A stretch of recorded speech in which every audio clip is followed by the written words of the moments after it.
Hey guys, thank you for waiting. So, I just had something to do last night, and everything's gonna go back to normal after this. I'll be doing my reviews normally, Saturday nights. Thank you for waiting again. I wanted to say that yesterday before I left, I was trying to look up Dragon Ball Super live streams, and they were being shut down. I mean, Toei is not joking. Like, they are taking these live streams down. And it was funny because it would shut down one. Like, one of them would just completely go offline, and then everybody would migrate to another one.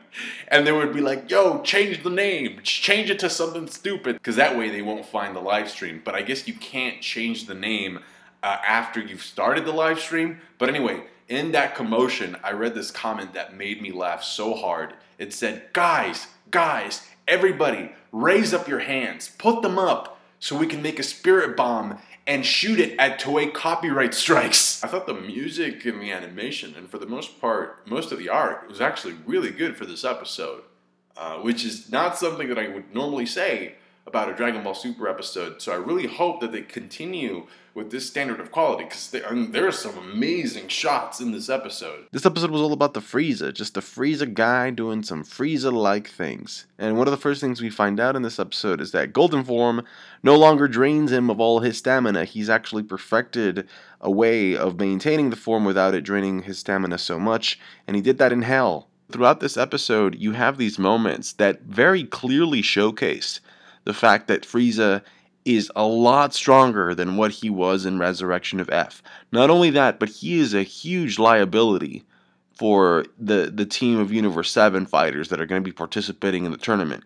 I mean, literally, like, this guy has no sense of allegiance towards anything. I mean, I guess maybe only to himself, but Frieza's going to be a problem when even Ro, the douchebag Kaioshin from Universe 9, is making more rational sense than he ever has. It's like, wait a minute, we're the universe that's going to betray the other universes technically, but we still have standards, and this guy's a psychopath. And he even asks Frieza, there must be something that you want to protect, some memory, some scenery, and Frieza's like, I don't know what the hell you're talking about. And I think that's what makes him so dangerous, is the fact that he just straight up doesn't care.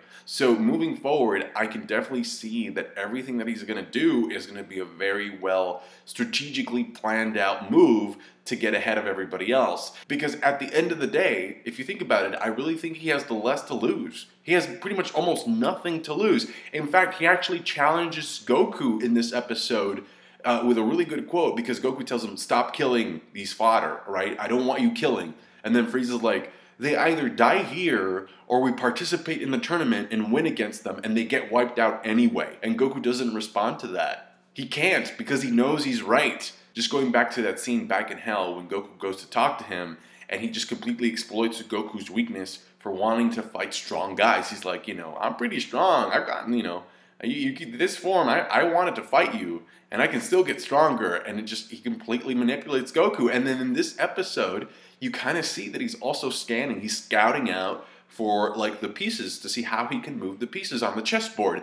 And he finds out that because the gods of destruction actually care about their universes being destroyed, he views that as another weakness to be exploited. And he's like, oh, this situation kind of gives me an opportunity to manipulate even the gods, to the point where you can even infer that he's kind of aiming for Beerus's downfall as well, which is absolutely horrible, because back in Resurrection of F, the one thing that kind of kept him in check was Beerus as an authority. But now, because of this situation, he's like, Beerus, I don't know how long you're going to be able to keep me in check. You won't always be able to be on top. And so to me, in this episode, it kind of seemed like Frieza was just scouting, just like seeing what his options are to actually make the best move for himself. And I guess it technically does make sense for him to want to be a part of another universe. That way, if Universe 7 gets destroyed, he still has a ticket out of that mess.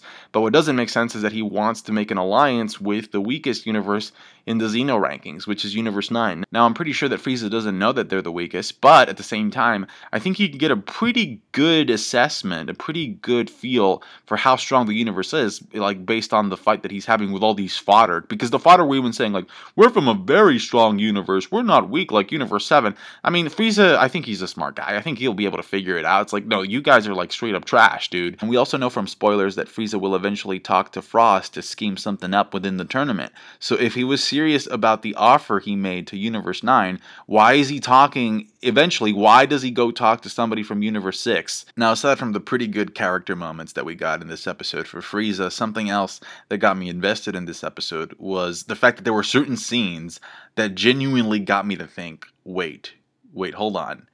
Is Frieza technically, like, stronger than Goku now? Like, what are they trying to imply? So let me break it down. So the dog shoots this energy of destruction towards Frieza, and he contains it. Now, I'm not gonna lie, he does struggle to contain it. I mean, this guy was sweating bricks. Like, even at one point, he tries to contain it, make it smaller, and the ball actually goes back to being larger. So he did struggle with it, but he contains it nonetheless. In fact, after he contains it, he can just hold it up in one arm. In one hand, and then Goku's just kind of praising him, like, "Oh, I can't believe you did that." And you know, he's being a cocky bastard, and he says, like, "It's just like a simple warm-up exercise," which we know, like, dude, like, we saw you sweat. Come on, bro. And then he catches Goku off guard, and Goku just straight up can't contain it.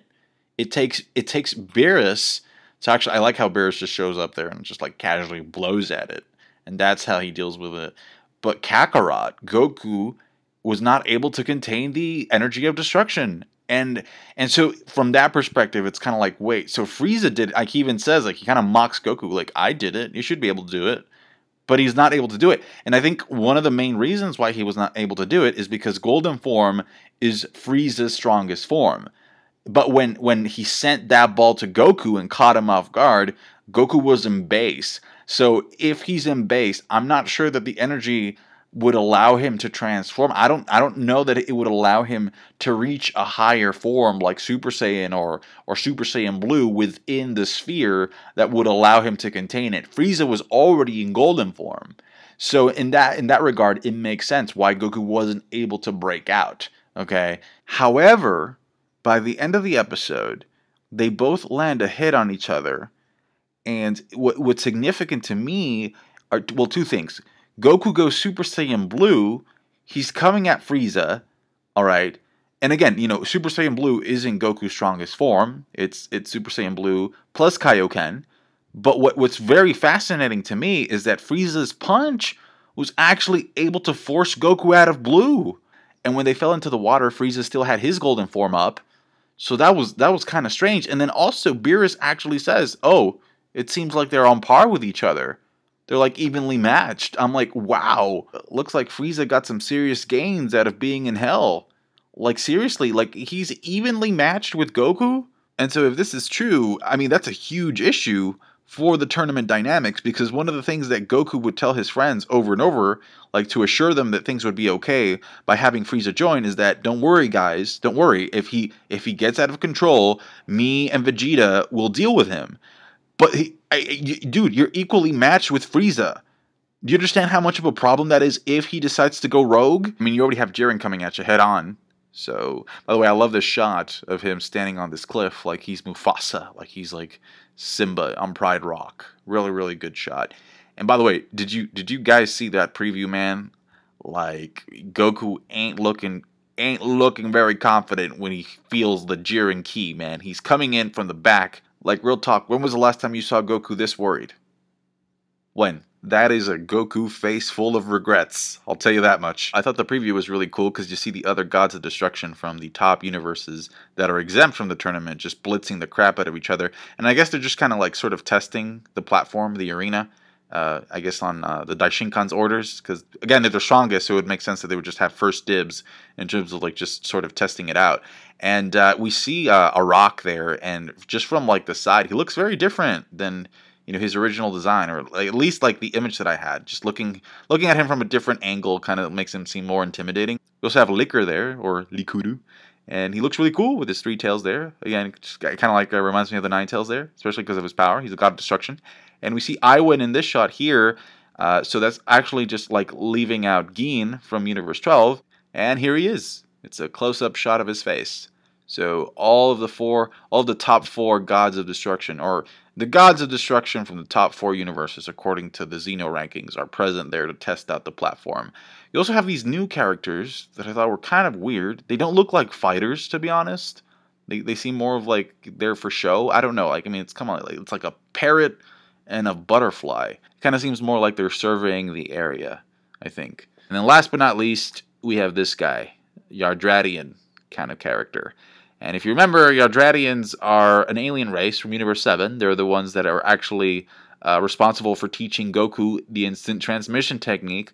And the reason why, I think he's from Universe 6, because Universe 6 and 7 are pairs, so it would make sense that if he's a fighter, he has to be from Universe 6. And if he's not a fighter, then he's probably just there to sort of like, I guess measure or evaluate certain conditions of the platform, just like the gods are.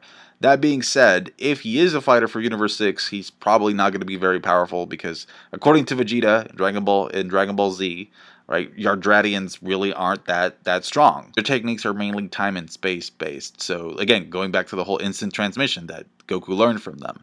So in my opinion, he just may be there to inspect some aspect of the world of Void. That's pretty much it for me, guys. Thank you so much for watching. Like the video and review if you did. I appreciate that. Subscribe to my channel for more Dragon Ball Super reviews. Saturday nights, again, going back, it was just one day that I missed. Thank you for understanding. Comment down below with your thoughts about the stuff that I mentioned in this video. And get hyped because the Tournament of Power is about to begin. Thank you. Bye. Okay, Dad, we got the Boogie Back Frieza. I kind of think, though, like when you compare this shot, this panel, to the other characters, he kind of seems like he was just photoshopped in there to replace Boo. We're also getting a new ending soon, so this is not going to last. I kind of wonder when he's going to replace Boo in the opening, though.